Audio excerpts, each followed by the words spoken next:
Ibu, bapak, saudari, saudara, rekan-rekan muda, dan adik-adik sekalian dimanapun kalian berada, bertemu kembali dengan saya Romo Tino SSCC di dalam catatan pesiarah.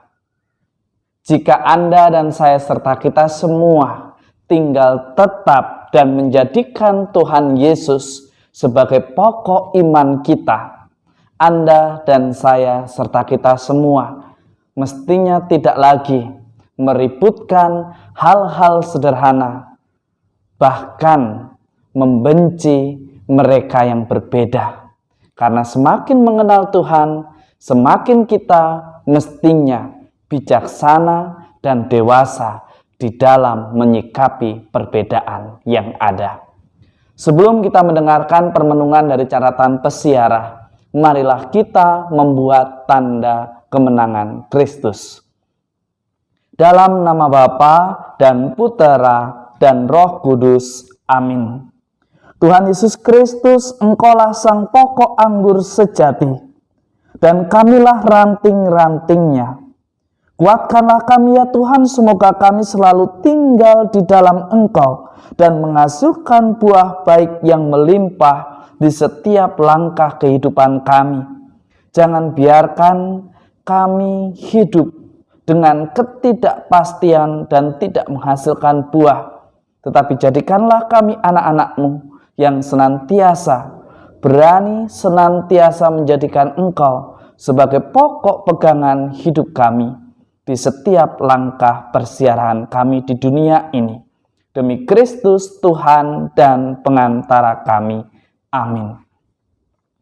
Ibu, bapak, saudari, saudara, rekan-rekan muda, dan adik-adik sekalian yang terkasih di dalam Yesus Kristus, Lukas memberikan sebuah gambaran di mana ketika orang beriman mengalami persoalan antara tradisi dengan apa yang diimani.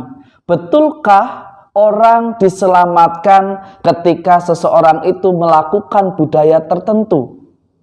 Betulkah seseorang akan dihina, akan dicela, bahkan akan dihukum jika tidak melakukan budaya-budaya tertentu? Ini bukan soal melakukan atau tidak melakukan budaya, karena budaya ada dan hadir selalu memiliki tujuan yang baik di dalam kehidupan bersama. Berbicara tradisi dan budaya berbeda berbicara tentang iman.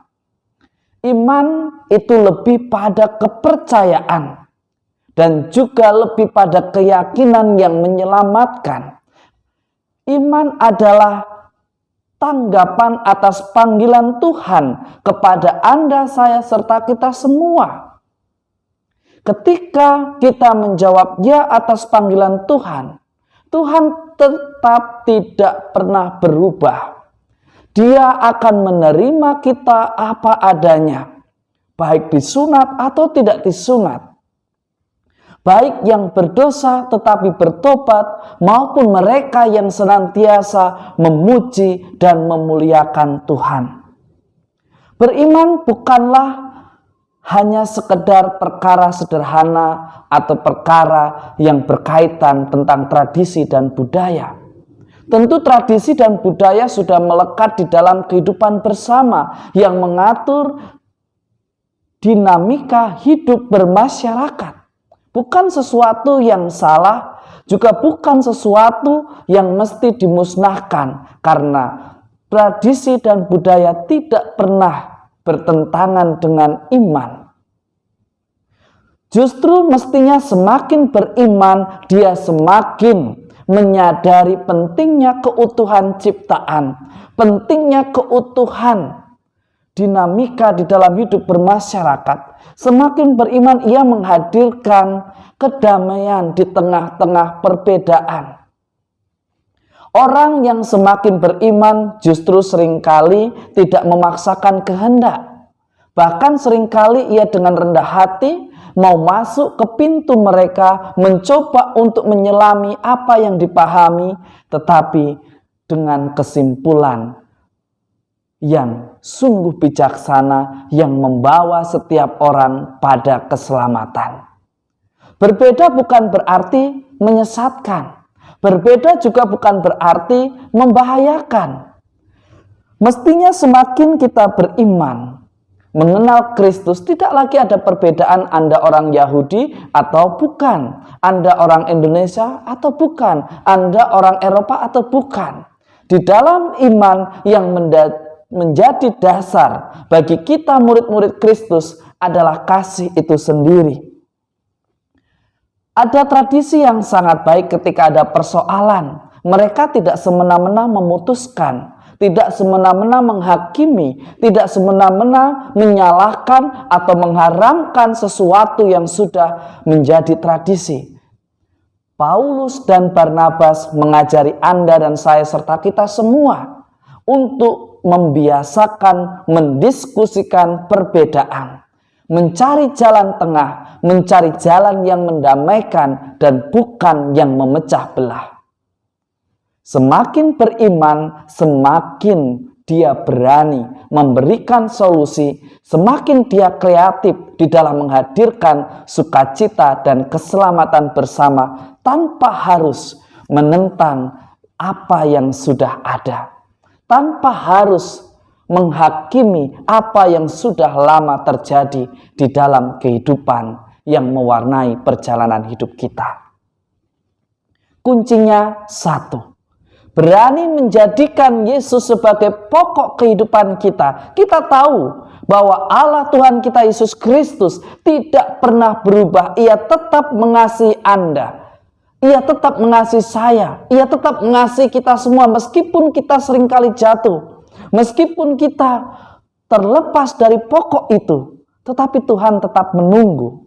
Tuhan tetap menantikan pertobatan kita. Tuhan tetap menerima pertobatan kita. Tuhan tetap menunggu perubahan-perubahan yang kita lakukan untuk mencoba senantiasa setia pada panggilan kita sebagai pengikut Kristus. Jelas dikatakan di dalam Injil suci pada hari ini, akulah pokok anggur yang benar dan Bapakulah pengusahanya. Setiap rantingku yang tidak berbuah dipotongnya, dan setiap ranting yang berbuah dibersihkannya supaya berbuah lebih banyak. Artinya apa? Tuhan mengendaki Anda, saya, serta kita semua yang mengaku diri sebagai orang beriman berbuah kebaikan. Bukan justru mewartakan kecongkakan, bukan justru mewartakan kehebatan kita dan menunjukkan bahwa kita angkuh, menunjukkan bahwa apa yang kita pikirkan harus dijalankan, tidak menghargai perbedaan, tidak mau mencari jalan tengah, tidak mau mencari kompromi demi keselamatan bersama tanpa harus ada yang terluka. Biarlah putranya yang tunggal yang sudah menebus Anda, saya, serta kita semua dari dosa, yang menebus kita dan membuat kita tidak mati karena dosa. Jangan biarkan nafsu dan ambisi kita justru menyesatkan dan memecah belah keutuhan hidup orang beriman. Anda dan saya serta kita semua diingatkan bahwa perbedaan bukan berarti musuh. Yang tidak sepikir dengan apa yang kita pikirkan bukan berarti dia membenci atau tidak mengingat Anda. Tetapi semuanya dilakukan demi kebaikan bersama.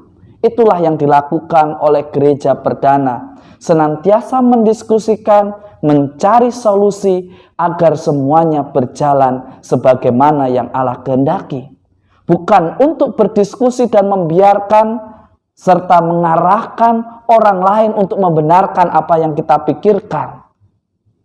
Mulai membela diri, mengumpulkan dan mengajak banyak orang untuk membenarkan apa yang dipikirkan, tetapi justru menjauhkan kita dari sikap-sikap sebagai pelayan Kristus, dari sikap-sikap sebagai murid Kristus yang bertanggung jawab.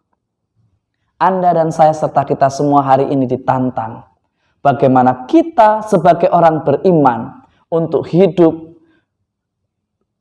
dan menghidupi apa yang kita percayai bukan karena kewajiban, Tetapi karena memang Anda, saya, serta kita semua mengiyakan itu dengan tulus ikhlas berproses untuk menjadi sebagaimana yang Allah kehendaki. Jika kita ingin berbuah lebih banyak, maka Anda dan saya serta kita semua mestinya senantiasa bersedia untuk dibersihkan, dipulihkan, dan disucikan, serta menjadi anak-anak sebagaimana yang Allah kehendaki. Semoga berkat Tuhan senantiasa melindungi dan memberkati kita semua, Bapa dan Putera dan Roh Kudus. Amin.